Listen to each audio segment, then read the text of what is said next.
We are not even 5 days removed from the LCS spring split wrapping up, and already we have to talk about summer. The biggest storyline from spring just became the biggest storyline in summer, and it got even better. For those that need a refresher from just 5 days ago, Cloud9 was a super team in spring. They brought in Jojo Pune, and it looked like this squad should be able to clear house of the entire LCS. And it just didn't work. Almost every player on this roster saw some sort of regression in form. Vulcan looked a little bit better than he did last year, and Jojo Pune had his moments where he definitely looked better, but he had a fall off mid-split that was like, what is this squad doing?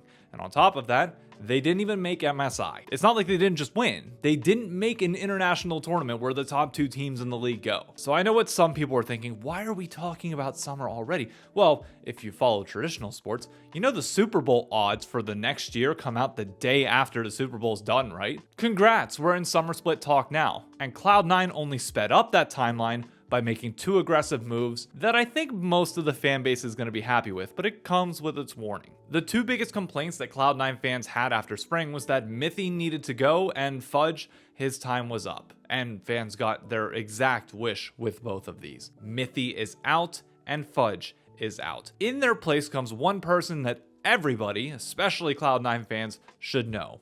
Reaper, the legendary head coach for Cloud9. I can't really think of a coach and team combination that goes more synonymously with each other than Reaper and Cloud9. In the top lane is a guy called Thanatos. Not Thanos, Thanatos. He has been heralded as one of the prodigies of top lane in the LCK that just could not seem to land a spot because there was so much talent currently already up there. So, in a very similar case to Berserker when Cloud9 picked him up back in 2022, Cloud9 just got a 19-year-old Korean prodigy in top lane. We don't know if other changes are yet to come, but in theory, even if this new starting 5 of Thanatos, Blabber, Jojo Pune, Berserker, and Vulcan remain as is, they're looking pretty damn good going into summer. And there's a large chunk of LCS fans that are like, yeah, could we get to this point already? But let's slow down. Let's set expectations for this squad first. It's first again. They're heavy favorites to win Summer Split without even having played a game because they are the strongest team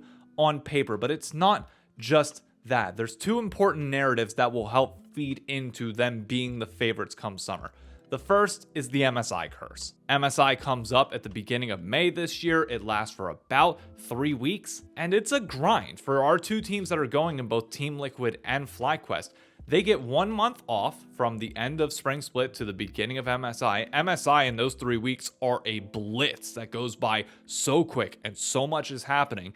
And then you immediately turn around about 2.5 weeks later and begin the LCS Summer Split. In the franchise era, barring Team Liquid, who obviously won 4 titles back to back, our representatives that we send to MSI do not come back and typically have a good summer, at least relative to the expectations that they set in spring. It's really only the last 3 years to go over, but it's still not insignificant. Technically, 2020 shouldn't be included because there was no MSI tournament, but it still did continue the tradition. 2020 Spring Cloud9 is heralded as the best single split team that we've probably ever had in the LCS. They looked incredible, and the fall off was the most catastrophic that we've probably ever seen a team have split over split. They missed Worlds later that year.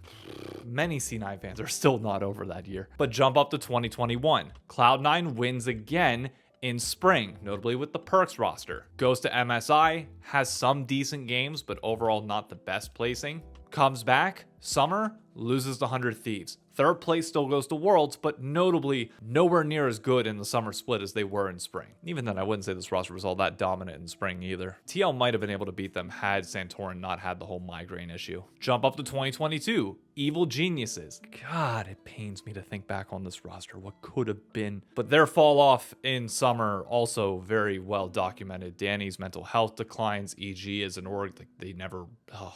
this is a black hole to even talk about. But they collapsed. Again, still made Worlds, but nowhere near the peak that they were able to hit in spring. 2023, last year, Cloud9, same thing. M&S has an incredible spring split. The roster does well and goes to MSI, fumbles the bag at MSI, comes back, fumbles it in summer as well. Granted, this C9 roster looked better than other teams have in summer relative to spring, but that finals performance was a yikes. And I'm not even using international performances, but World speaks for itself last year. Even the second place team at MSI last year, because we did notably have that format change that now the top 2 teams go, Golden Guardians finishes second. You look at how quickly they fell off in summer, and Spooks will tell you, yeah, they had burnout issues really bad. That is a common theme that will continue to plague our teams that go international and come back for whatever reason. So when I'm looking at Team Liquid and FlyQuest and their expectations come summer, I'm not expecting either of these 2 teams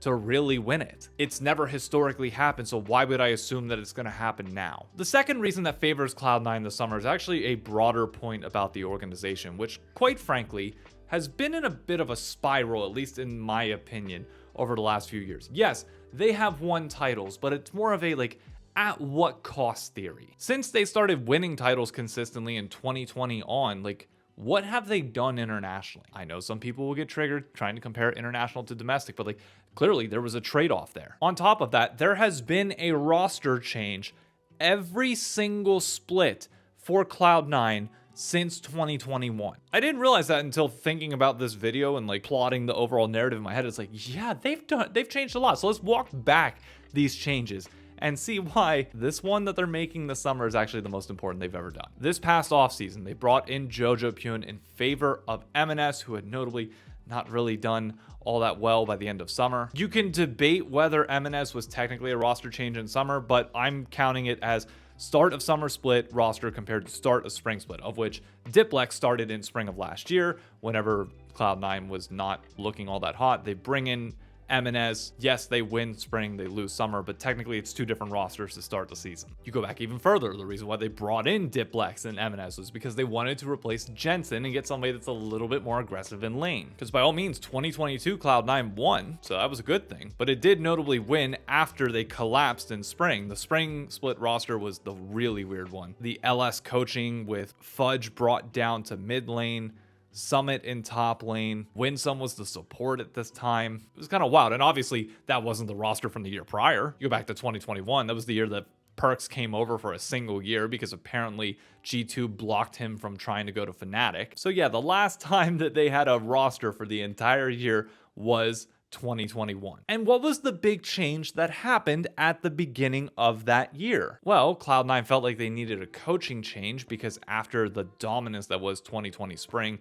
and the fall off in the summer, they felt like they needed to let go of their head coach, Reaper. Reaper would go on to win a title with 100 Thieves, but it was one that, looking back in hindsight, they've kind of gone through coaches left and right trying to replace him. On top of that, there was one player that came in 2021. That was Fudge. The moves that Cloud9 are doing right now are inverting the changes that they made back in 2021, where they kicked out Reaper, brought in Fudge, and now they're kicking out Fudge and bringing back in Reaper. And we've already seen with Team Liquid that these reunions can have massive benefits as they reunited with Impact. Impact becomes a rock in playoffs, and Team Liquid now wins. And for Cloud9, I'm just gonna say it, they're gonna win Summer Split. Don't care if I'm jinxing this again, but maybe I'm jinxing it for a reason.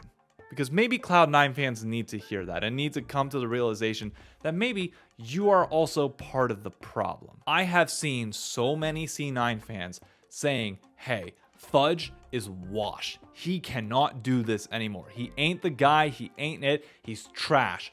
Get him out of the LCS. You're making the same mistake you did back in 2020. Remember this guy? When you kicked him out of your team, which, hey, he was underperforming. He needed to go somewhere else. But for some reason, people can't grasp their head that sometimes when you go to new pastures, it can be a good thing for you. People were asking for Licorice to come back to this Cloud9 roster if they couldn't get Thanatos. So how are you gonna sit here and say that Fudge can't rebound from a bad set of years that have just seen change after change at Cloud9? Maybe he needs a little bit of stability and greener pastures somewhere else to find himself again and become that top player that he once was. Same thing with Reaper. Reaper got memed for such a long period of time for his drafts, goes to a different team, wins an LCS split. Y'all need to stop doing this. Players, coaches, staff, everybody, sometimes when you are in a situation for so long, you become complacent. That happens in corporate America, that happens in relationships,